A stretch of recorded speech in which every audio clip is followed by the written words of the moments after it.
Hello everybody, my name is David Gonzalez. I'm currently a student in Florida International University.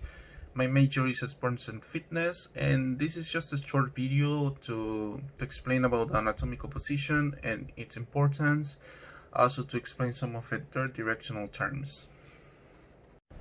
So what is the anatomical position? The anatomical position is the body standing upright, feet are flat to the ground, palms, the hands are to the side, the palms are looking forward, toes looking forward, and the feet are pretty much together and they're parallel with the shoulders. And what is the importance of the anatomical position? Well, it pretty much is a common visual reference point, and also it helps into reducing confusion, as well as is a position used to describe directions, positions, and planes. Okay, now we're gonna move into our orientation and directional terms.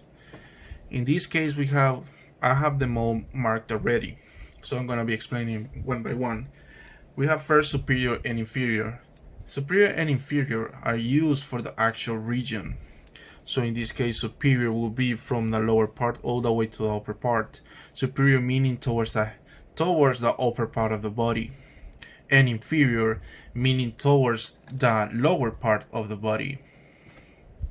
So in this case, the head will be superior from the abdomen, and the abdomen will be inferior from the head.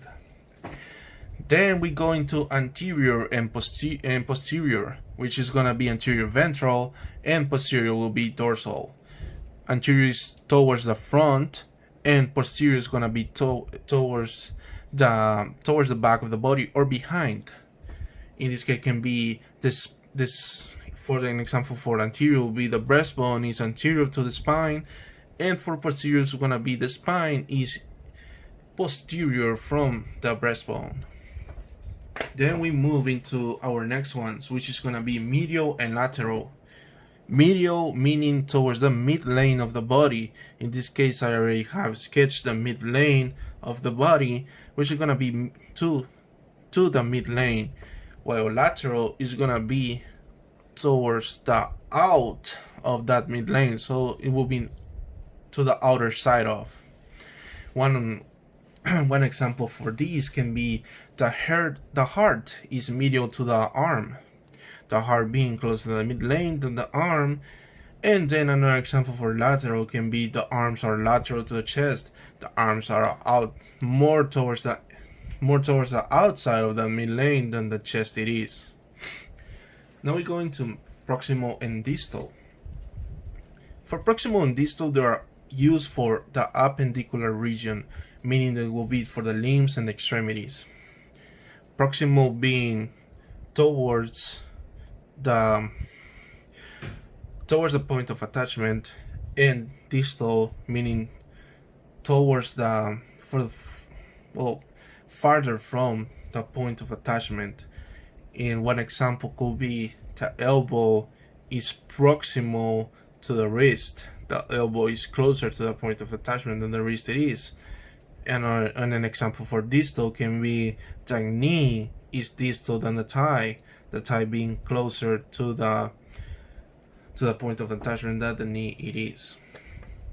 Okay, now we move into superficial and deep. Superficial meaning external, and deep meaning internal.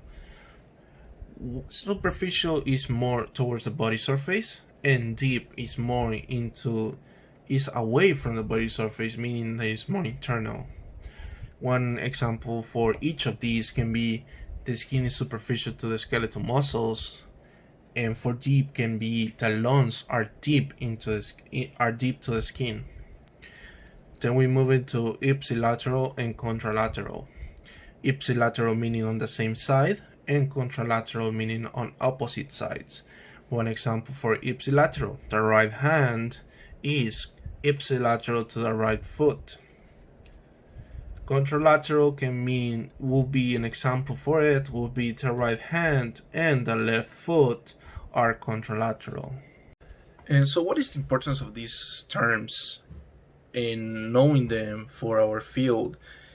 in my opinion, I think like it's very important as to when we communicate with other professionals. Our field is very connected, so if somebody wants to be a coach, they're gonna be communicating with strength and conditioning coaches, athletic trainers, and also they will have some communications or some network with some of the physical trainers.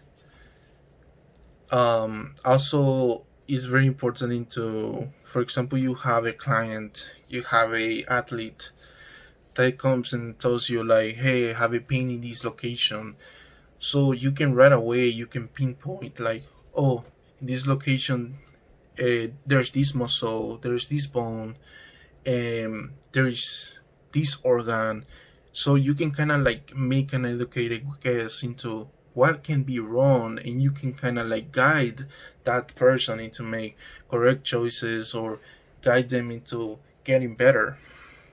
So I think it's very important in our field to know these terms and to apply them correctly, as it makes us look more professional, and also it helps us into being into making the field better for other people and for other professionals as ourselves.